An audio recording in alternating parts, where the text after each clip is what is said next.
आदि इत्यादि अरूले सारा पृथ्वी धान्नी भएको हुनाले ब्राह्मण कर्म गर्नुपर्ने आफ्नो धर्ममा बस्नु भएको हुनाले आफ्नो मनलाई सम्हाल्न खोज्दा भक्त वत्सहरू मन सम्हाल्दैन र रोक्टो पारेर पृथ्वीमा भक्त वत्सहरू जब बसेका थिए त्यति नै बेला काममा सक्छ भएर आफ्नो शरीरबाट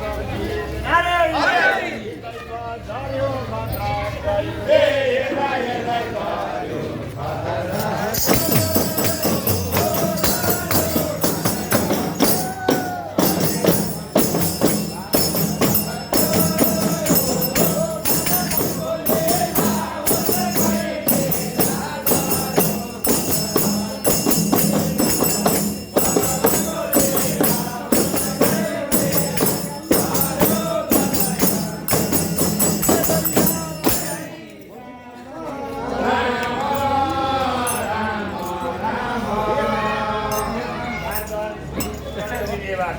पृथ्वीमा एउटा ज्वाला उत्पन्न भयो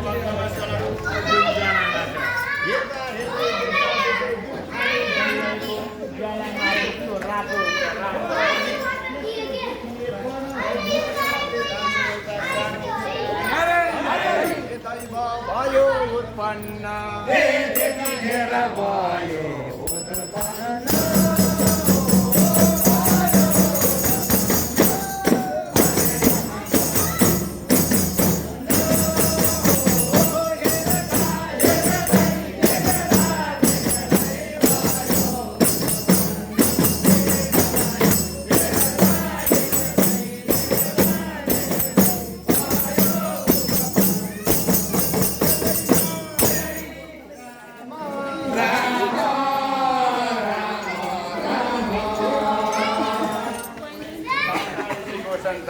वंशबाट उत्पन्न भएको जुन छोरा मान्छे आफू गर्भमा धारणा गरेर पृथ्वीबाट उत्पन्न भएको हुनाले पृथ्वी माताले स्याहार विचार गर्न पर्यो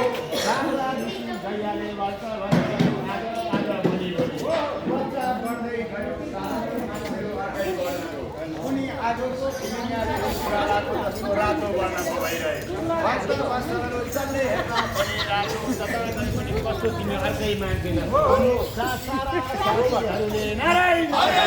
दैव लागे सुन्नलाई त्यतिखेर लागे सोधना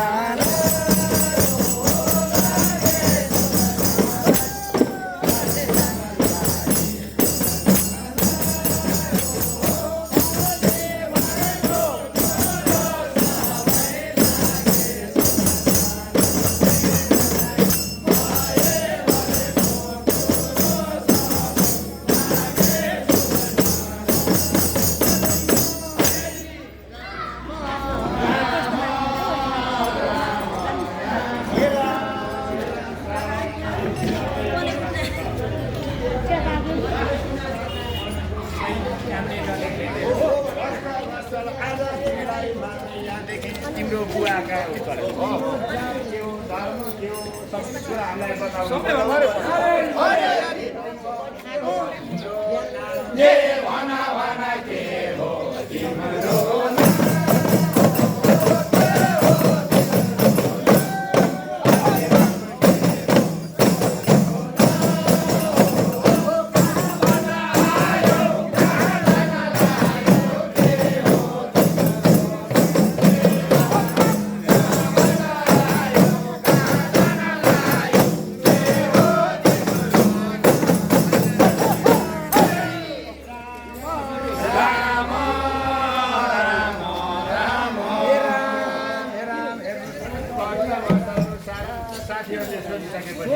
आफ्नो बाबाको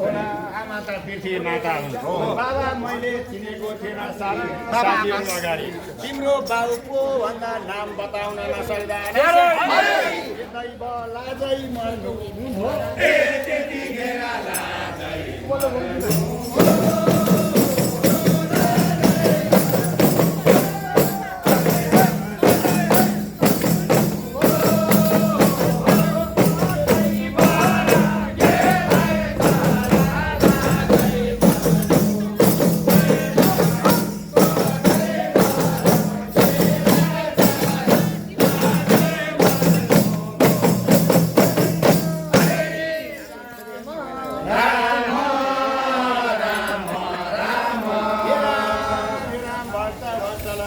आफ्नो आमाको अगाडि आएर अनि पृथ्वी माता मेरा बाबाको हुन् बताउनु पर्यो। सारा साथीहरूले जिस्काइरहेका छन् भन्दा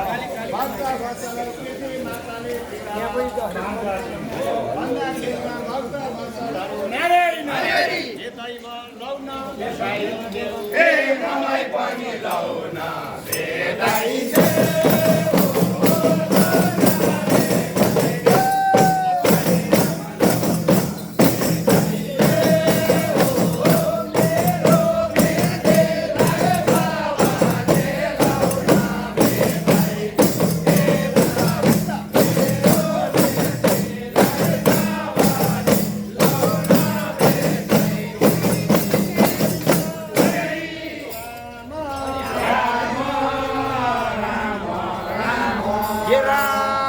पृथ्वी मातालाई त्यो बच्चाले आग्रह गरिसकेपछि पृथ्वी माताले बच्चालाई समात्दै बाजा ऋषिका लिएर गइन् हेर तिमीलाई बाबा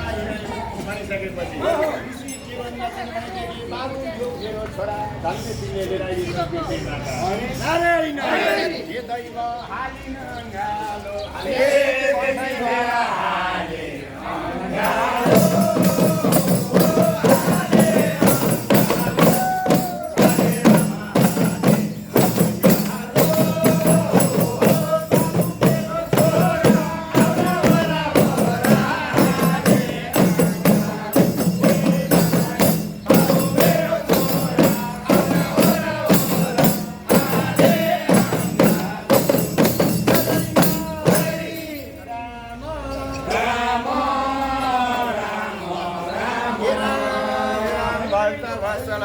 पृथ्वी मातालाई धन्यवाद दिँदै भक्त वत्सलहरू बामा नजानु होला चियापाटलहरू भारद्वाज ऋषिले आफ्नो बच्चालाई अँगालो हालिसकेपछि सारा वेदका मन्त्रहरू पढाएर भक्त वत्सलहरू सारा वेद मन्त्रहरू पढाएर परमेश्वर भगवानको गणेशको ध्यान गर्नुपर्छ। विघ्नहर्ता भनेका गणेश मात्रै हो गणेश द्वारा सारा विघ्नहरू हर्न सक्छन्। सन्तान नहुनलाई सन्तान, सम्पत्ति नहुनलाई सम्पत्ति दिन सक्छन्।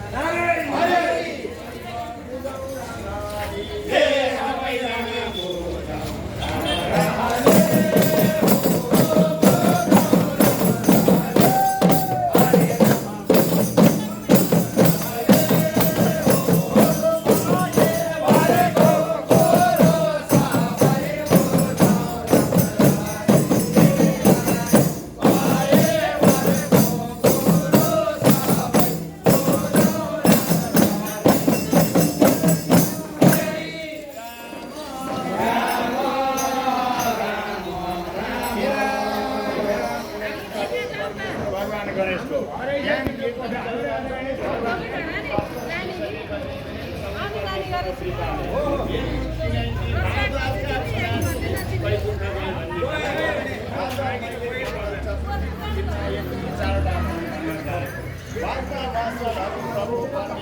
भगवानको गणेशले सारा भक्तहरूको नारायण रक्षा गर्ने ए हाम्रो रक्षा गर्ने